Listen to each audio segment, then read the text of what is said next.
गुरु प्यारी सात संगत जी, राधा स्वामी जी।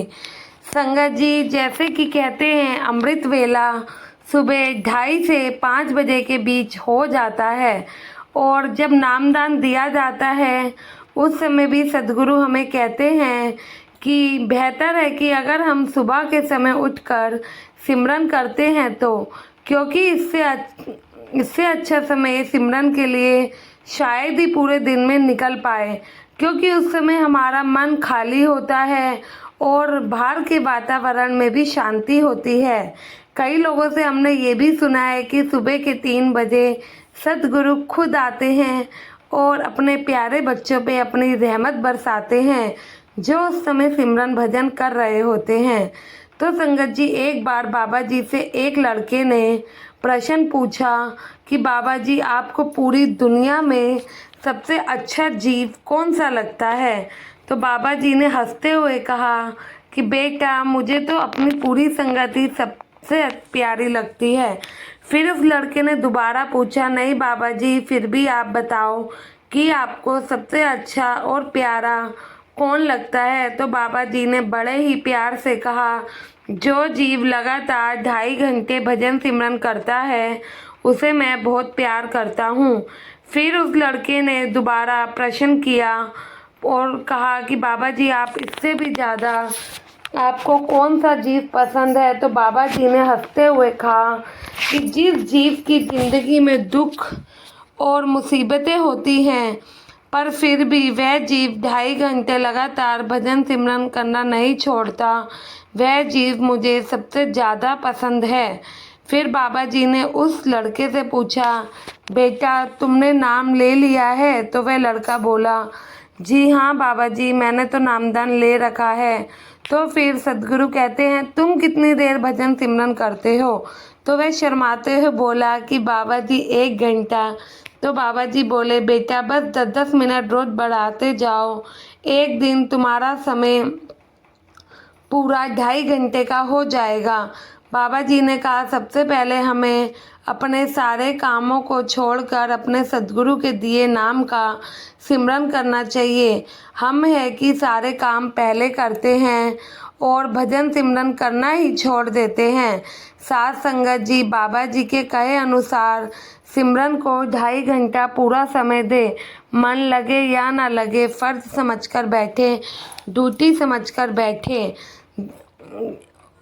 बैठे ज़रूर। एक बार किसी लड़के ने फिर से बाबा जी से प्रश्न किया कि बाबा जी, गुरु गद्दी संभालने से पहले आप सत्संग घर में कौन सी सेवा किया करते थे? तो बाबा जी हंसे और फिर बड़े प्यार से बोला, बेटा, एक बार मैं स्पेन से ब्यास आया, मेरे साथ मेरी पत्नी शबनम कौर भी थी। मेरी नौकरी वहाँ स्पेन में थी।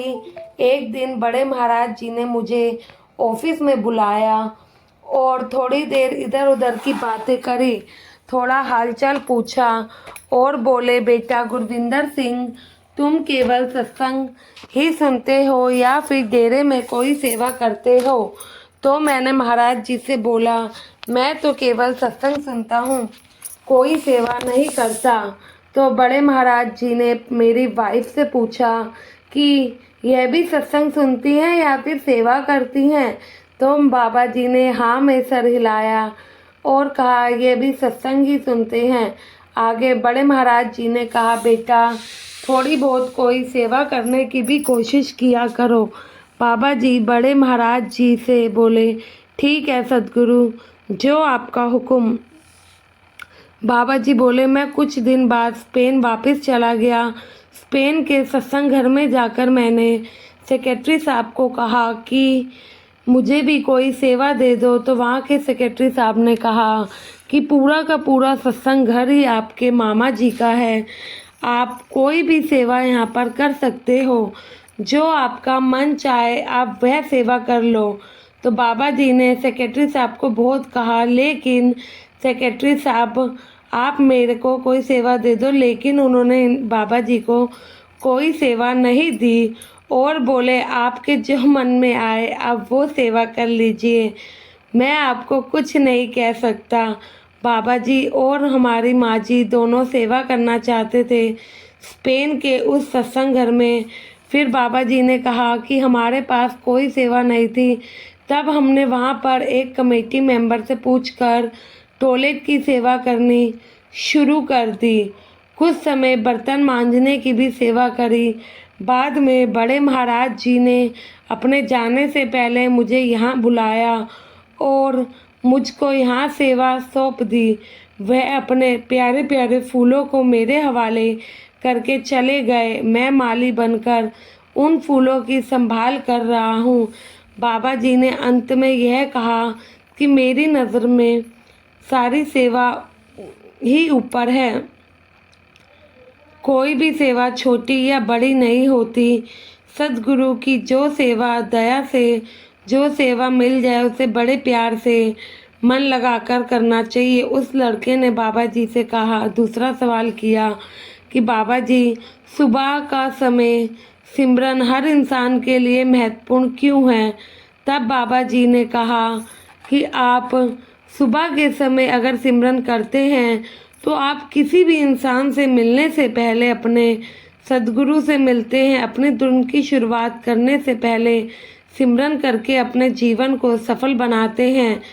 जीवन की किसी भी परिस्थितियों का सामना करने से पहले आप सद्गुरु से मिलते हैं और उनसे अरदास करते हैं। आप कई लोगों से बात करने से पहले अपने सद्गुरु से बातें करते हैं।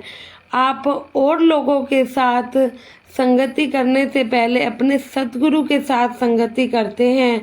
लोगों के सामने बैठने से पहले आप अपने सद्गुरु के सामने चौकड़ी मारकर बैठते हैं। दुनिया के आगे झोली फैलाने से पहले आप सद्गुरु के आगे झोली फैलाते हैं।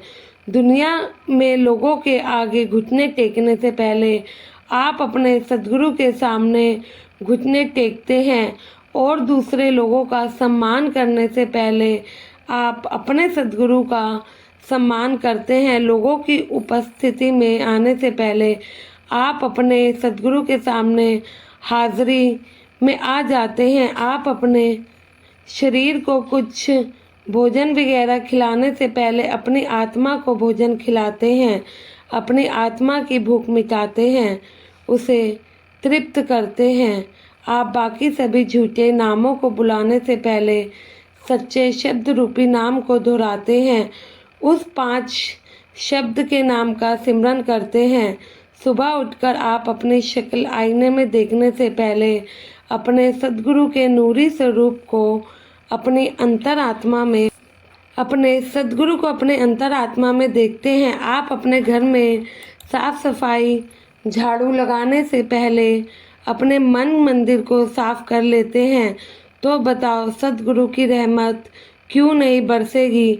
आप सुबह 3 बजे उठकर भजन सिमरन करते हैं, तभी तो उस कुल मालिक की रहमत दिन रात आप पर बरसती रहती है। संगत जी, जब कभी हम किराए का घर लेते हैं तो मकान मालिक हमारे सामने कुछ शर्तें रखते हैं कि हमें किराया टाइम से देना है, साफ़ सफाई करना है, मकान में गंदगी नहीं फैलाना है।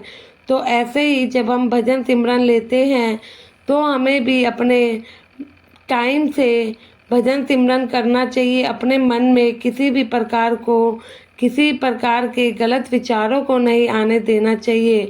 ईश्वर ने हमें दुनिया में इसलिए ही भेजा है, भजन सिमरन करना है, गंदगी ना फैलाना, बुरे विचार बुरी भावनाएं हमें अपने मन में नहीं लानी है। उस कुल मालिक का शुक्राना करना है जिसने हमें नाम बख्शा। उसकी जब मर्जी होगी वो हमें अपने घर बुला लेगा। साथ संगत जी, इसका मतलब यह है कि जीवन में हमें बहुत थोड़े समय के लिए हमें जीवन मिला है, इसको लड़ाई झगड़ा करके ख़त्म नहीं करना है। आशा है ये साखी आपको पसंद आई होगी। पसंद आई है तो कमेंट में राधा स्वामी ज़रूर लिखिएगा। चैनल को सब्सक्राइब करके चैनल का हिस्सा ज़रूर बने जी। गुरु प्यारी साथ संगत जी, राधा स्वामी जी।